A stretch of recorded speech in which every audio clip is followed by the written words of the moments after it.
Patrick, met at Toyota. Cool, man. Thanks for coming on. Austin forever. So for today, first of all, my name is Todd White, and I am one of the instructors over at Precision Camera.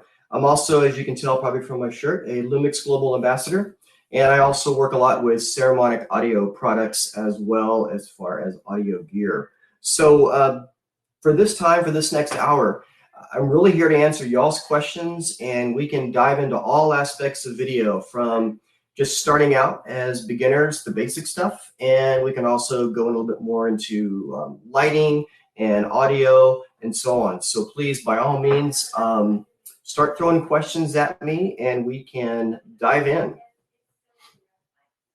And as we go through this, I will say I can talk high level about video itself in general. I do use Lumix cameras, so that is where the majority of my experience is and so on. But I did also shoot video and shot with Sony cameras for a while as well, so I can help with that also if need be. So by all means, let's go for it. Patrick wants to know what editing software that I use. So currently I'm using Adobe Premiere. I did for a little bit use Final Cut, not for a long time, but I do use Adobe Premiere right now. And for me, one of the things I like about using Adobe Premiere is that I also am one of the videographers / producers and help out with the Day Tripper TV show. And so it just makes it easy if I share footage and projects and so on. It's just an easier platform to do that with.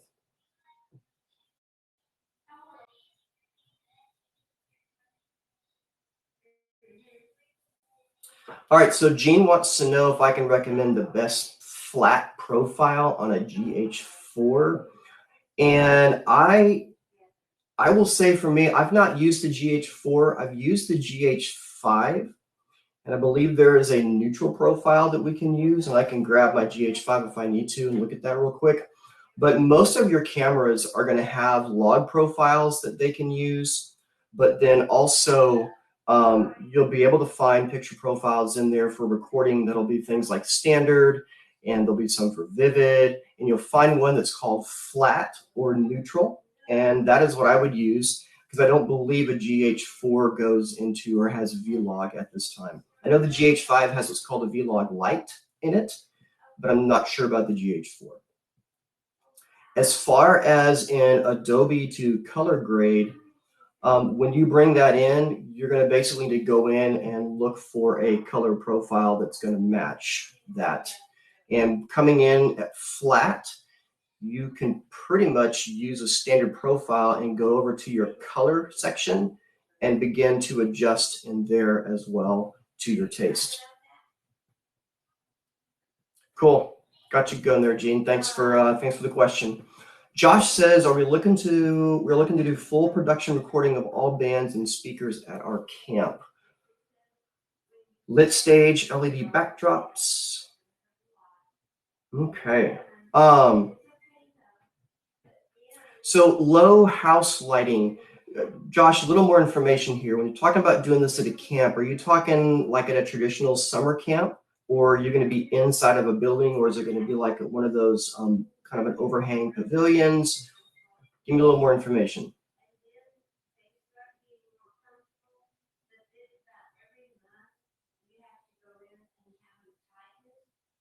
All right, so Josh responded, no natural lighting inside of a building or in an auditorium. Depending upon the cameras that you're using, the LED lights that are going to be lighting the stage will be helpful. You may want to get a couple of panels, and I would look at either the Westcott has a flex system that you could use, or also look at the Nan light system. They carry those at Precision Camera as well. And the Nan light system, a couple of those, one on each side, so you're going to cross light across the stage, may be able to help as well. It really depends on how much your budget is and what you're going to be after for that. Obviously, cost will be a factor when you start bringing in LED panels to light a full stage.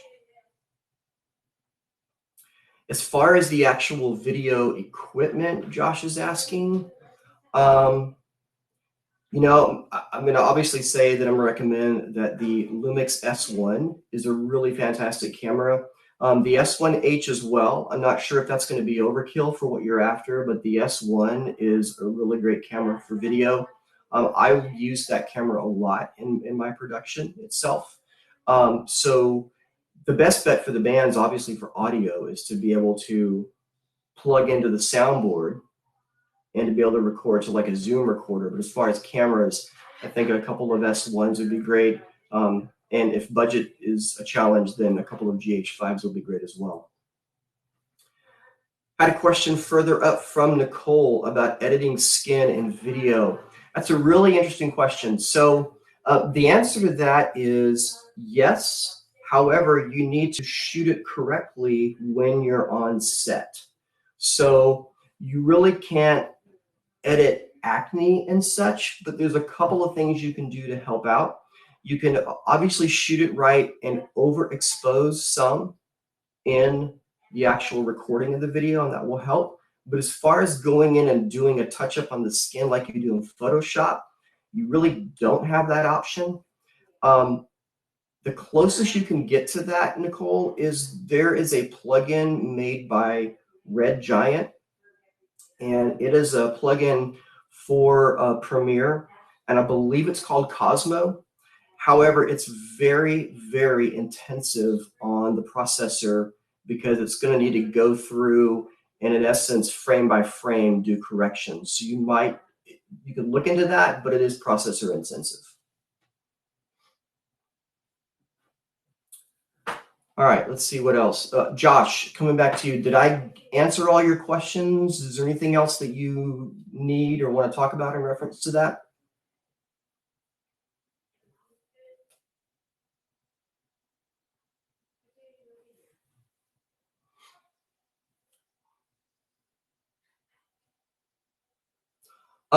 With the Day Tripper, Patrick's asking if we shoot at 1080 or 4K.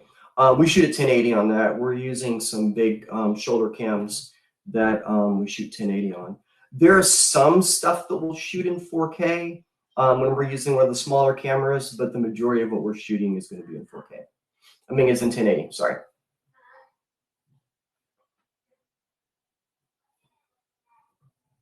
So as we're sitting here and kind of hanging out, let me just run through a couple of lens choices. A lot of people ask me when I'm teaching my classes about lens options for video.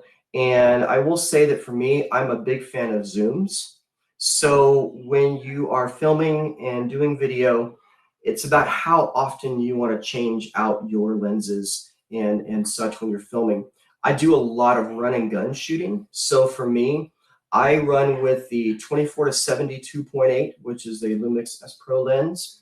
I also do have the 35-1.4 from Sigma in my kit that I keep in there.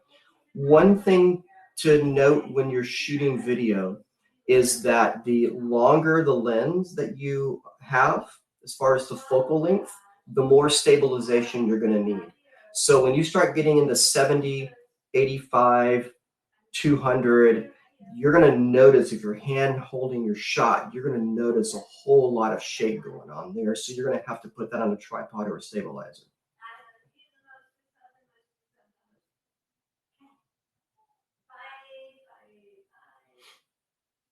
Anybody else here? Let's see what we got going on. Lisa says, I've got a Canon 6D. Have not worked with video.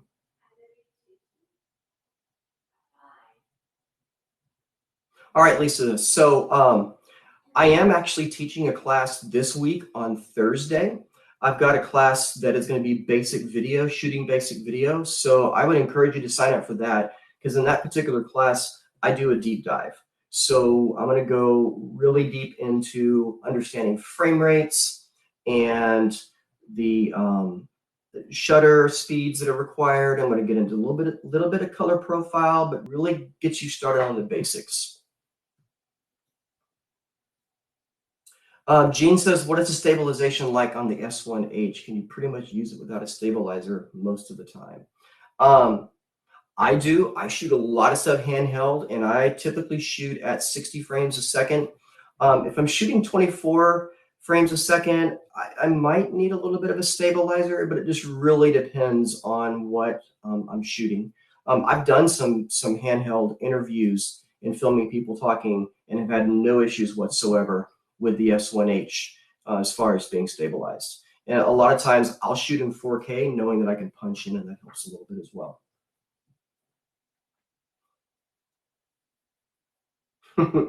Yeah, the S1H is an amazing camera. I really love using that camera a lot. Do I shoot RAW as far as video? No, I don't.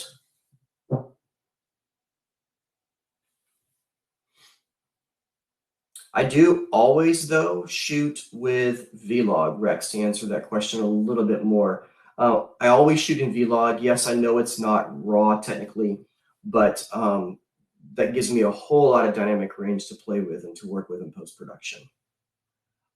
Day Tripper, separate audio recording, but when you run and gun, how do you record audio? So for me, when we're recording audio, I typically will do one of two things. If I'm going to run and gun it, I will put a lav mic. If I'm just working with one person, I'll put a lav mic on them, and then from there set that up on with the receiver on my S1H or my S1, and then I'll just run and gun with that.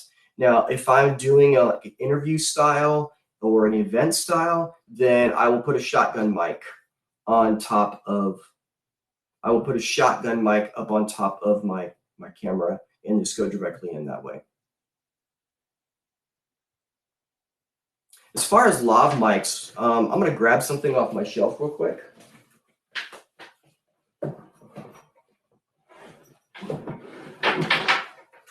All right, sorry about that. So on the lav mics, there's a lot of different options you can get for lav mics, and one of the ones that I really love using right now is made by Ceramonic, and they're small, and the range on them is not crazy far. However, for what I do and for the most part of what I need, it takes care of it. And so this is their blink system, and so the lav mics look like this. They're pretty small, and then the receiver that goes on top of the camera looks like that as well. So you've got a transmitter with a wireless lav that connects to the shirt, and then I've got this little receiver that goes on top of the camera. And for a lot of the review videos that we shoot for Precision Camera, I'm the one that usually shoots most of those, and that's what we use for the audio. Nicole's asking about editing programs like special effects, transitions, flashes, etc. So I have found, and this is my experience, I have found that Premiere, with a couple of really solid add-ons, has pretty much everything that I need. I'm a really big fan of the Red Giant collection. So they have a collection called the Universe collection that will go with with Premiere. It's a plugin setup, and love using that. It works really, really well for what I need, and it's got everything from transitions. There's some audio tools in there. There's a little bit of denoising tools and so on and so forth. But the Red Giant Universe collection setup is a really great plugin.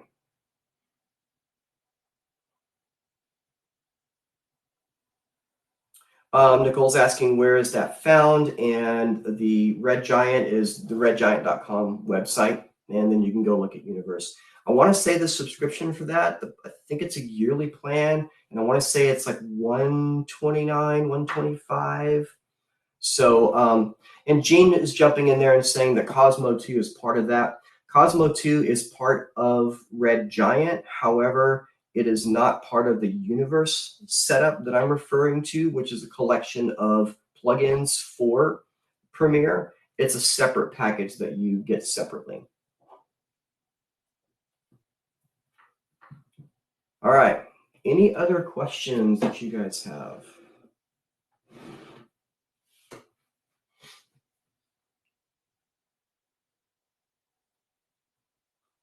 As we're talking about editing just for a brief moment, I just want to make a couple of suggestions on editing.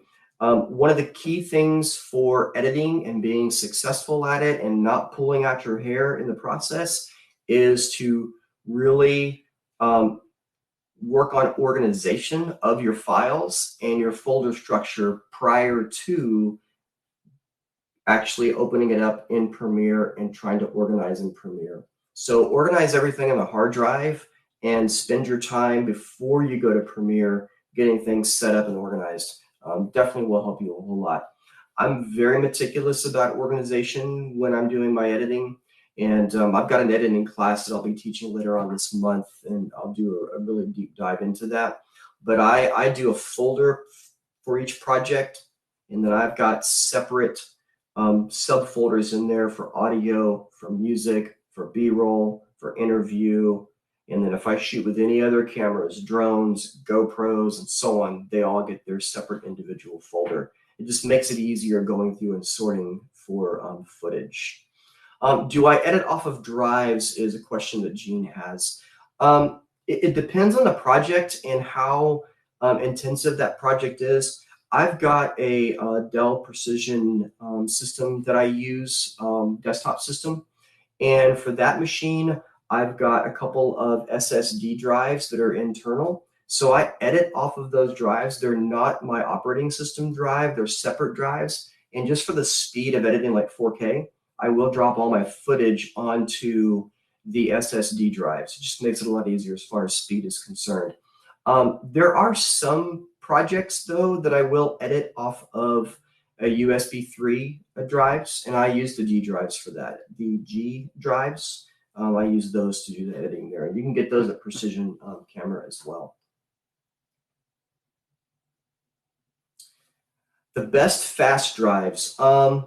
Another really good fast drive that I work off of, especially when I'm in the field, is I use SSD drives from SanDisk. They're really tiny, they're small, and super convenient to use. And I absolutely love working off of the SSD drives. Plus, you don't have to worry about dropping them. They don't have any moving parts, so it works great. Lisa was asking about my system for organization. I just kind of rattled off that there just a second ago. But Lisa, hit me up after if you need me to kind of go through that again, or come to my editing class, because I do really talk about that whenever we're going through the editing class.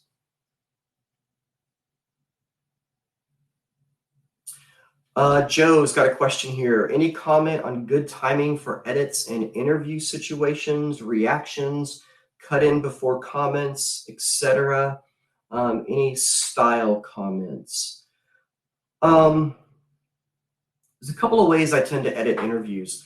Number one is if we're doing like a long take, straight stretch of a person talking for like 15 minutes, then I'll look for whenever they have natural pauses, ums and uhs, and I'll cut those. And as I mentioned earlier on when we were starting, I shoot everything in 4K. So if I'm going to deliver in 1080, I've got 50% more frame than what I need. And so I can punch in and punch out, and I'll use that to cover up any of the ums and uhs and awkward moments and so on.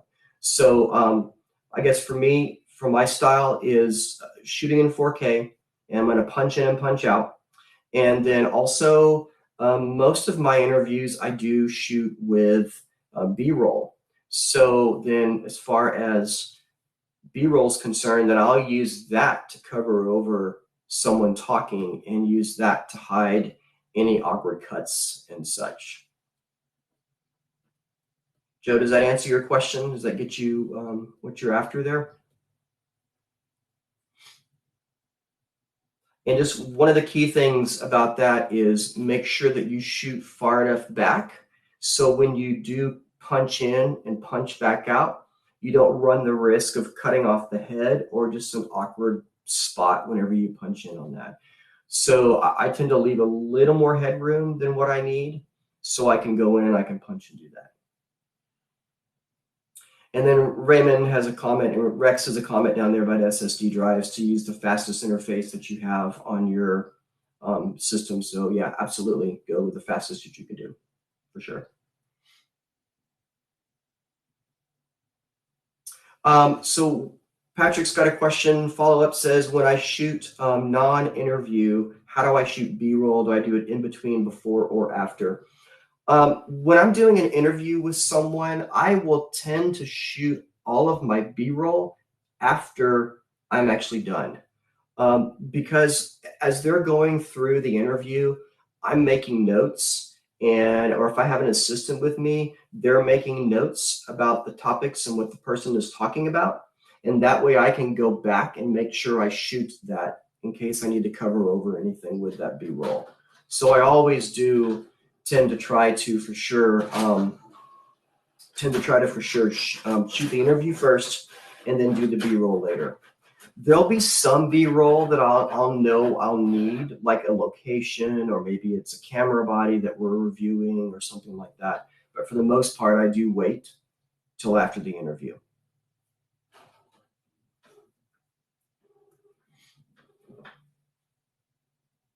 Cool. Thanks, Rex. Appreciate it. Thanks, Patrick. All right. Anyone else with some questions here? Got plenty of time.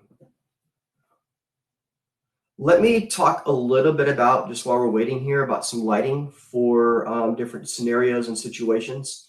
There are roughly 3 types of lights, or 3 lights that I'll use whenever I'm doing a recording. Number 1, I tend to use right now the Aperture 120 and the 300 whenever I'm doing recordings. In fact, that's what is lighting me right now over here, is an Aperture 120. And then I've actually got the Westcott Octabox M on it. I'm not the biggest fan of the actual Aperture modifiers. I think they're a little bit too difficult to set up and to deal with. I know they came out with some new ones, but just not a big fan of it. Rex is asking if I can show the 120. Well, I'm using it to light me, so I'd have to move my laptop, which could get a little funky with the setup here. Let me jump over here real quick, though.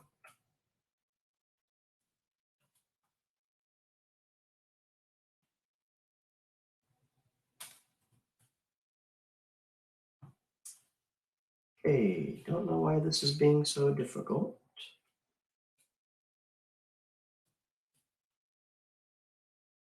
Let me see if it'll actually bring it up real quick for us to see. I don't see it there. Let me try this real quick, just for the sake of doing it. If I disconnect anything or drop anything, I apologize in advance.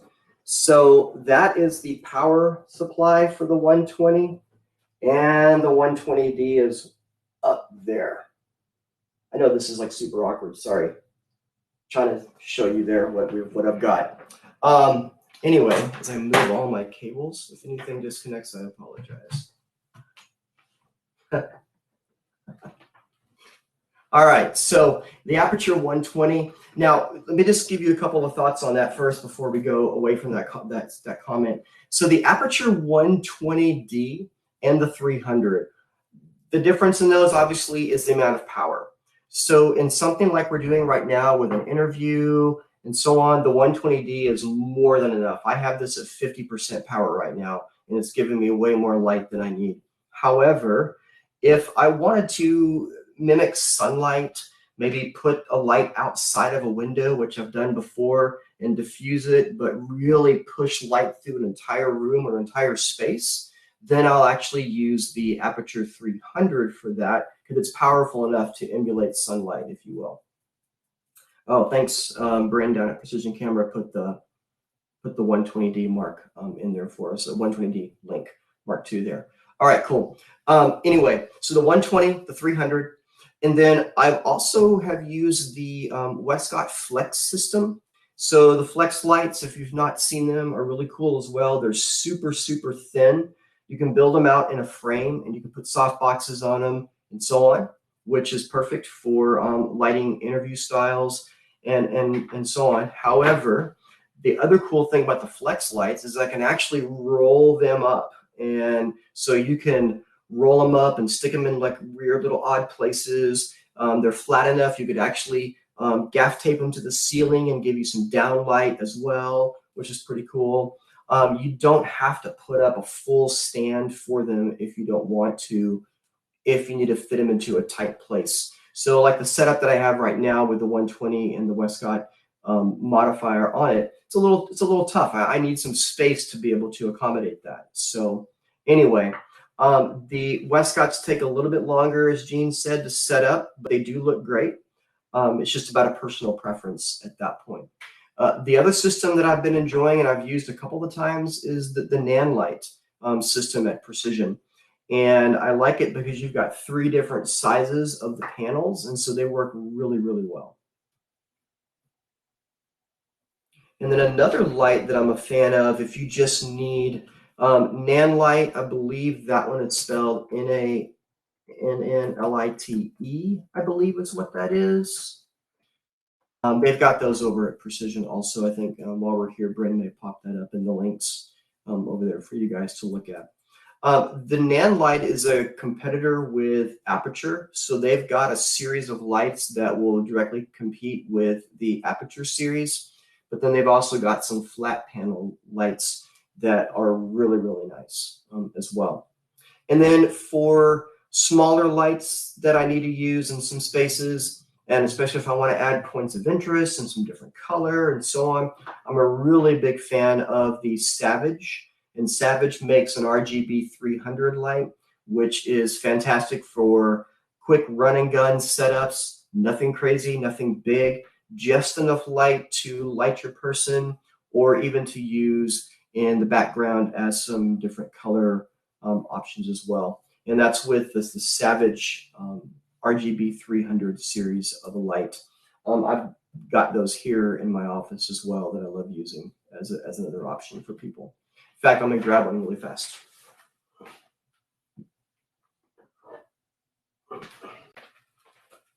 All right, so this is the Savage. These are the little thin Savage panels that you can use. Got a pretty hefty battery on the back, but they're really fun. And I just like them because you can turn them on, and they've also come with colors. So I just did like a little one color thing. So you've got color options with it, and to the point of it being a 300, you can rotate the dial through, and I can change all those colors, purples and yellows and greens and golds and so on. So fun little light there from Savage that I use also.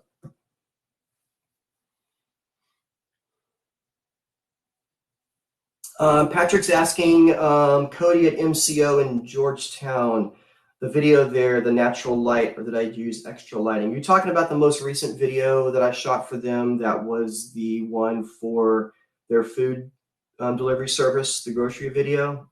That's the one you're asking about, Patrick? The Valentine video. That was all natural light. So I tend to use as much natural light as possible when I can, and then supplement or bring in additional light if needed, or, last resort is to light it completely. But I do like using natural light whenever I can. It's more flattering to the skin and so on. However, rule of thumb, if you're going to use natural light, depending on how long you're filming, you need to account for the fact that that light will change and potentially even go away during the time that you're filming. So you have to be careful of that as also. Good question, though. The location he's talking about is with Mesquite Creek in Georgetown. It's a little bar, men's clothing store, women's clothing store, hangout area. And they've got the whole front of the building is just nothing but big windows, and so tons of natural light. Yes, Patrick, I did a video for them. They launched the MCO groceries, so you may want to go check that video out too. The couple of lights that I was talking about that Precision and I think Rex is asking. The 2 lights I just recently mentioned, one of them was this little Savage, and this is the RGB 300 made by Savage Universal. If you recognize the name, they're the same company that makes the seamless backdrops. They also have a series of lighting and stands as well. So that's that one. And the other one is a company called Nanlite, and light on that is spelled L-I-T-E. So it's Nanlite. All right. Anything else? Any other questions on video? I'm going to grab some water real quick.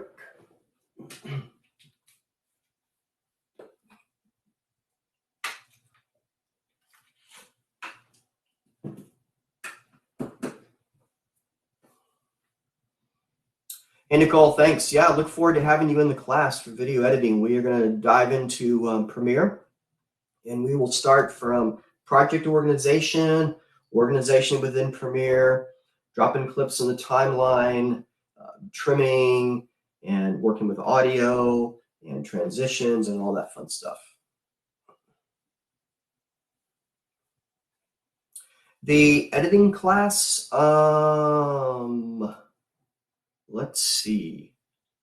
I think my editing class is toward the end of the month. So I know that we tried to put the classes in order that makes sense. So the first class I'm teaching is on Thursday, and that class is going to be this Thursday from 5:30 to 7:30. And that particular class is going to be on the basic video, getting started. The next class that I'll be teaching is, I think it's the following week, and that one is going to be on audio and lighting, spending more time on those two areas. And then the final of the series will be the editing class. And I see that Brent put that in there for the 28th of April. All right, Joe's got a question. Any comments on doing green screen efficiently and effectively? Okay, so green screen is an interesting thing to do with video. I don't do a ton of green screen. I will say, however, that with green screen, the biggest thing that I've had to deal with in the past and have worked through and have ended up just using a studio space in Austin because they're already set up for this, is that you need to light the background evenly. That is the biggest thing, Joe, about doing green screen, is that if you're going to key out that background, it is so much easier when you've got a consistent color across the green. And so it just works easier and better. But as far as anything else, I don't do a lot of green screen. There is a place, there's a couple of studios, in Austin that you can go and rent, and they've got green screen stuff set up. They've got like a cyclo wall, and they've got all the lighting across the top that takes care of washing up that back for you. All right, Lisa says, is it even worth trying to do video with my Canon 6D, or will its capabilities just fall short? Lisa, I'm not really familiar with the video capabilities of the 6D. I will say that I've heard and have seen, just bouncing around YouTube and watching videos, that I do believe for getting started and for basic capabilities, I do believe that camera should get you going. I really do. I think I've heard other YouTubers mention that they've shot on that camera and that it's worked out fine. But I don't know enough about it to really give you a deep answer on that one.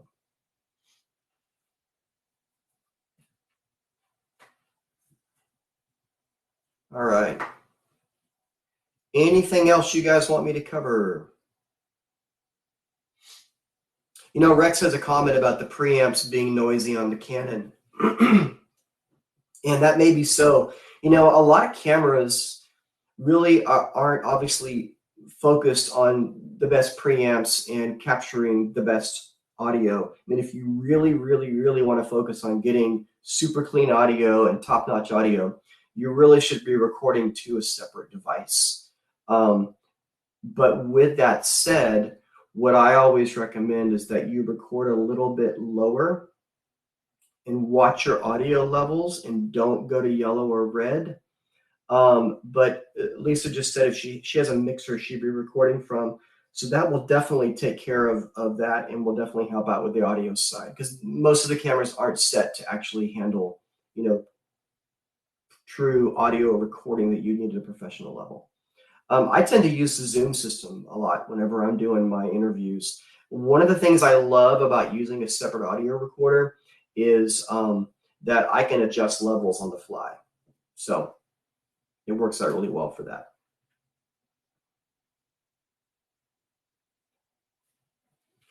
Do I use time code?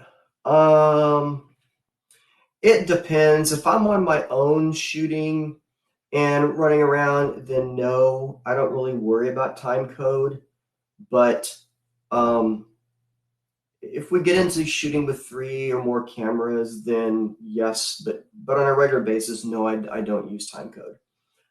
All right, so Gene is asking about using pluralize and time matching up footage with multiple cameras. Okay, so pluralize is good. However, in today's age, with Premiere especially, the functionality that pluralize does is actually built into Premiere. So you do not need to go out and use a separate program to do all of your syncing now. You can do that right from within Premiere. So like in Premiere, I can take an audio file and I can take a video file and I can select them and I can choose to merge those clips on the audio. The key thing on that is if you are going to record to a separate audio device, still record to your camera as reference audio. Don't just turn off your camera audio thinking that you're not going to need it, but record to both the device and to your camera, and that way then the software has something to sync with.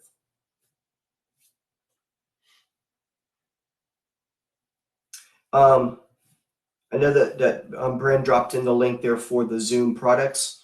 There are 2 Zoom products that I use on a regular basis. And once again, you can go in and research the product list there.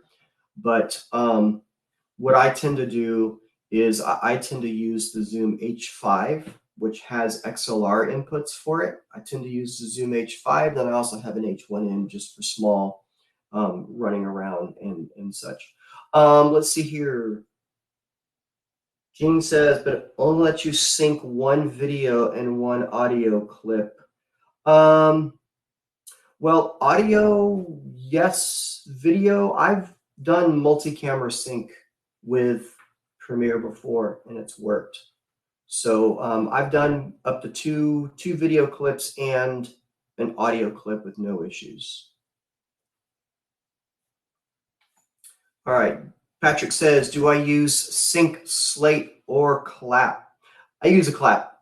Every time I do the interview, I always have my interview person clap for me. It just works great. I've got a slate, but I never use it. Okay, cool. I see Joe's got a question coming in, so we'll keep them going.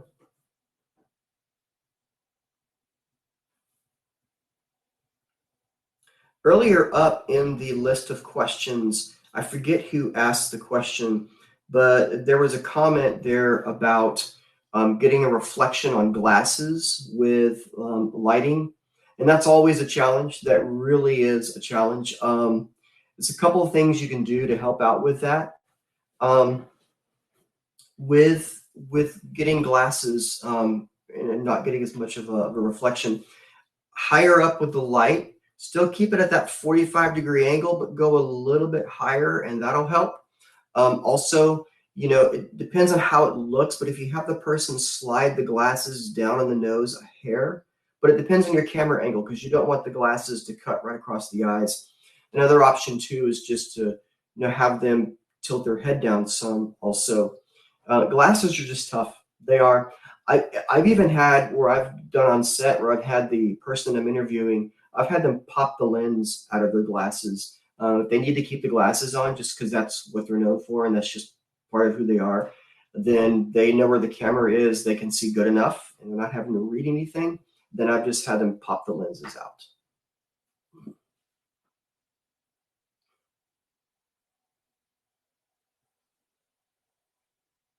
So Joe's asking, I don't know Premiere, can I reattach your good audio track back to a video track So when you edit out all the ums and uhs, you don't have to resync the edit.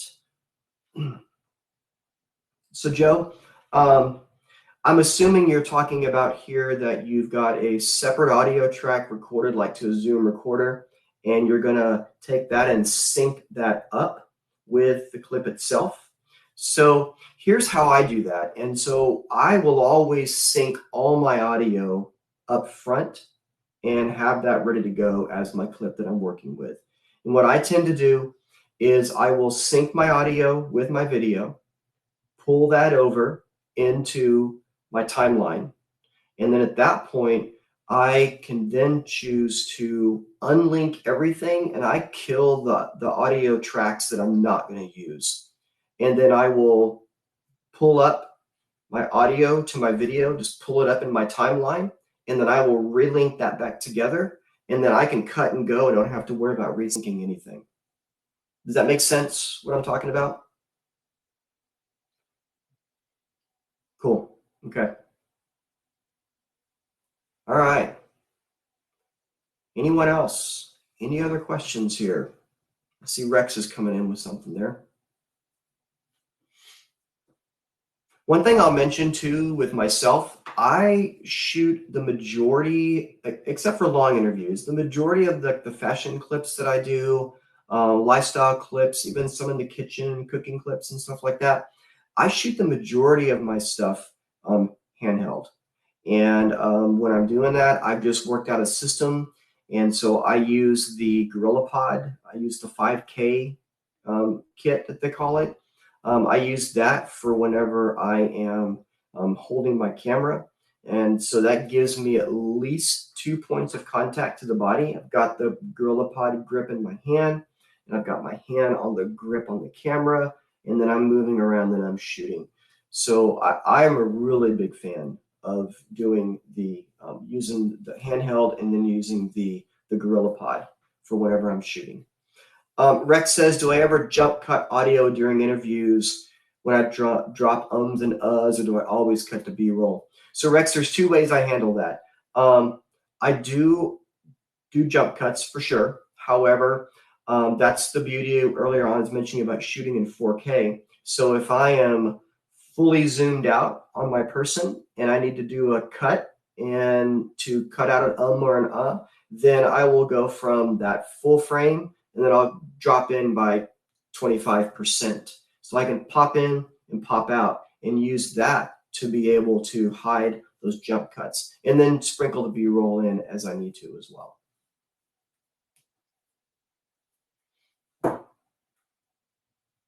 If you shoot in 1080, then you have some flexibility. Just know that you're going to lose a little bit of quality there if you start pushing in too far on 1080, if you're going to be delivering in 1080. It's kind of like pixelating of an image when you're working with a photo as well. So same kind of concept.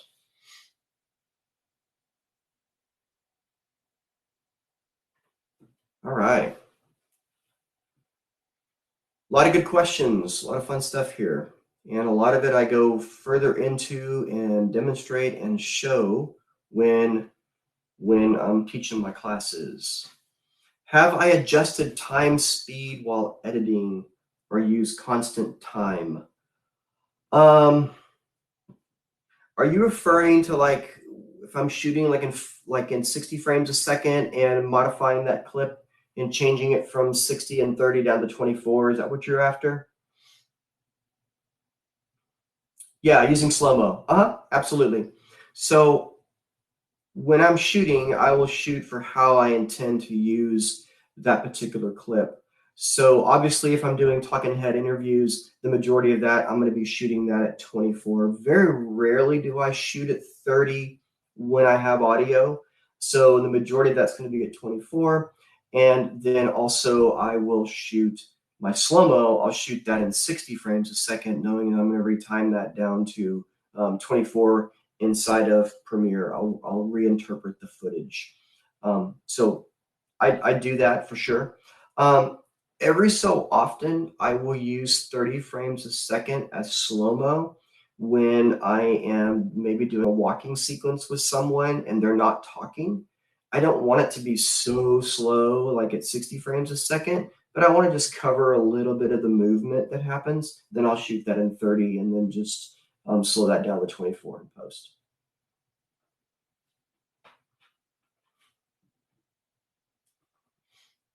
I rarely shoot at 120 frames a second. I'm not the biggest fan of 120.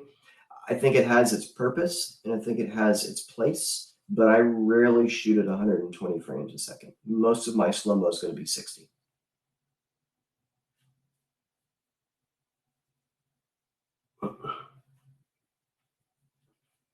Good questions. Thank you, guys. Anybody else?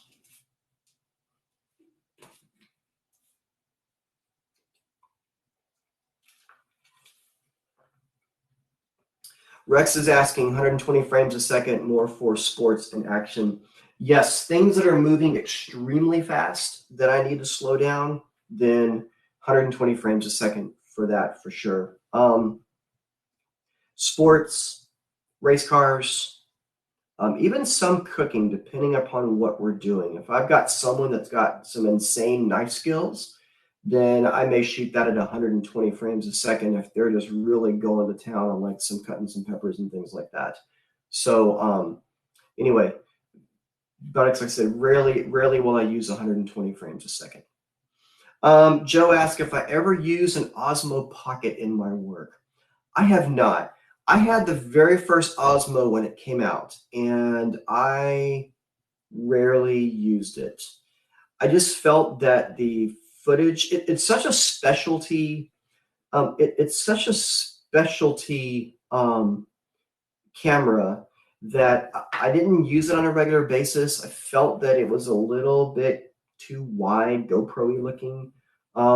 So I've not used the Pocket. And as far as the color grading on it, it's not the easiest to match with other footage. Even if you shoot it in its flat profile, it still is just not the easiest to match with other footage. So I've really not had the need for that. Rex Raymond's comment, dating criterion, insane knife skills, which I do not have in the kitchen. I am the slowest at fixing breakfast and cutting peppers in the mornings. But anyway, all right, moving on. Anything else? You know, really quick while we're sitting here and people are hanging out, typing in some questions, which I see coming up in a second. Let's talk about memory cards for a moment. I know most of our cameras are going to be shooting the SD cards. There are some obviously that use CF Express and the XQDs and so on. But most of us are probably going to be shooting on the SD cards. I am a huge fan of these little guys, and they have them at Precision. This is the rugged 64 gigabyte. This is made by ProMaster, and these cards are awesome. Really love these little cards. So make sure though, when you get these, you get the UHS-2 version, and you want to get the ones that have the insanely fast read-write speeds, especially when you're shooting video. So I believe these sit at, I think they're 300 write, and I think 260 on the read, something like that. But these are great. And one of the things that's been a challenge in the past is when you have some of the other type of memory cards, they're just a little bit flimsy, and I always worry about dropping them and if they're going to break or just they're delicate. But these rugged cards are awesome. And the price on those, Brent's got that down in the links there. I think that the 64 gigabytes run about 120 bucks or so, I think. But anyway, they're absolutely wonderful cards. Love them. I've switched all my cards over to the rough cards, the little rugged cards. Let's see here. Lisa, as a complete video beginner, what would you suggest I do as prep for my Thursday class? For my Thursday class, very, very simple. Just kind of know where the settings are in your camera. So understand, you know, the basic photography stuff, ISO, aperture, shutter speed. Know how to flip that camera into the video mode. And then after that, we'll take care of the rest. I've got everything else you need for that class. So just come in with a basic understanding, and then we'll be good. All right. Patrick, thanks for doing this. This is informative. Cool. Glad you're liking it, man. Glad you're liking it. Do I use mostly 64 or 128? I use 64 gig cards for the most part. I would say 90% of the time I'm using 64. Part of why goes back to just a simple paranoia that I don't want to drop one card in for my entire shoot. And if anything goes wrong with that one card, then it's gone. So I do 64 and have been totally fine with that. And then I do use 128 every so often, depending on the camera, depending on how long you're recording. If you're recording at 4K, what that file size will be, all these factors. Then I've gone and shot some conferences where I've had back-to-back speakers and not enough time to swap a card out. And so then I've used a 128 for that, because I can get close to 2 hours of recording or so roughly on 128 versus a 64. So I have a couple of 128s in my bag just for very specific purposes, but I do shoot the 64s the majority of the time. Joe wants to know about gimbals for mirrorless and DSLRs. Preference and budget are going to be what you need to consider with this. I love the Ronin S. I use the DJI Ronin S. That is what I use for the majority of the gimbal work. I know that there are other ones out there. The Zhiyun is one, and a few other off brands, but the DJI Ronin S has been great for me and for my use. I've used the Ronin M as well, which is the two-handed one. But the Ronin S, for what I do for running gun and moving around with people, is perfect. So, and I've done some pretty hefty stuff with the Ronin S that it's been perfect for that. Let's see here, recommendations and gimbals, we got that. Do I switch out my cards a lot on shoots? I don't switch them out a lot. It depends. It really depends. And I've got a really interesting system that I use for my cards. Let me grab one card case. Hold on.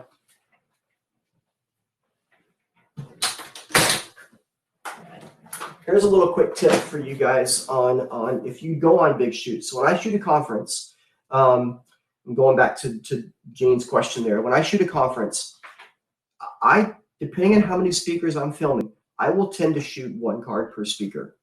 Just how I do things.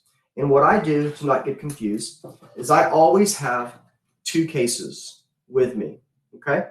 I've got one case, it's all reversed. I've got one case that has my cards that are available to use. These cards are cards that I know that I have backed up. They've been copied to my hard drives. These are clear and good to use, okay? So I have that case. The other case that I carry with me is this case that says not captured. And so as I use a card from my one case, after I shoot on it, then I put it in the not captured case. That way I do not get them confused. So I always have two cases on my shoots. All right. Gene, that's so smart. Right now I just put my used cards in little pill baggies. Yeah, I don't trust those. These are the waterproof, rugged cases. And so this is how I work. All right. Let's see. We've got somebody up earlier. Rex was saying most Panasonic cameras have the 30-minute clip limit. Yes, they do. The S1H does not have that. So that's super nice. So I can just keep that going and going and going, which is wonderful. So anyway, some do, some don't. You're right. I believe the Sony cameras have that limit. The Canons, I think most of your cameras do have that limit on those. All right, Moza Air 2. Yep, Raymond, that's another one of the ones that are out there for people to use. So absolutely. After projects are done, how do I store my footage and files? All right, so after projects are done, how do I store footage and files? I double back up everything after I do a shoot. Everything gets two backups made. So I have a a working drive, and then I have just a pure backup drive. So when I come home after a shoot, I copy all the cards to my working drive, and that is going to be the projects that I'm currently working on and things that I need to do and to get done. Everything that sits on that drive is also backed up on another drive just for safekeeping. So I've got a working drive that I use, and then I have a backup drive, which is purely just a backup copy of what's on the working drive. As I finish a project, then I will move it to a closed project drive, and then it gets deleted off of the working and the working backup. I know that's a little convoluted probably, but that's just, in my brain, it works. So every project has 2 copies of it that are sitting out there, and then I've got an archived, done, finished project drive, and I've got probably 12 of those sitting up in my closet right now in my office of stuff that I've done. And I also, it's painstaking to do this, but I also, about every 6 to 8 months, I will go in and pull all those drives down and I will boot them up. Because if you leave a spinning drive too long without booting it up, it could lock up on you. So I go in about every 6 to 8 months. I just put on a good playlist on YouTube and just plug them all into my laptop and boot everything back up just to make sure they run. The S1H, Gene asks, does not have the recording limit though, right? That is correct. The S1H does not have that limit. All right. Cool. Good stuff. Anything else? Any other questions you guys may have? Oh, you know what? I'm going to make another quick little tip here for y'all. So, audio. You know how you've got the little clip piece right here that you can use to clip onto someone for the lav mic? You know that you can pull the mic off of this and you can flip the clips. So depending upon, you know, the shirt, which way that the shirt is buttoned. So just, you know, as you guys know, guys and girls button up shirts. The flap where they button is reversed. And so you can just pull the mic off of this little clip and you can flip it around depending upon the guy or the girl's shirt. However, a lot of times these little clamp pieces tend to break off, and there's nothing more annoying than pulling that off and then the clamp piece breaks. So I go on Amazon and I buy them in packages of like 20 of these little clamps just to have, so I don't have to worry about that and being stuck on a set where then all of a sudden I've got a broken clip and I can't get my lav mic on someone. So anyway, there you go.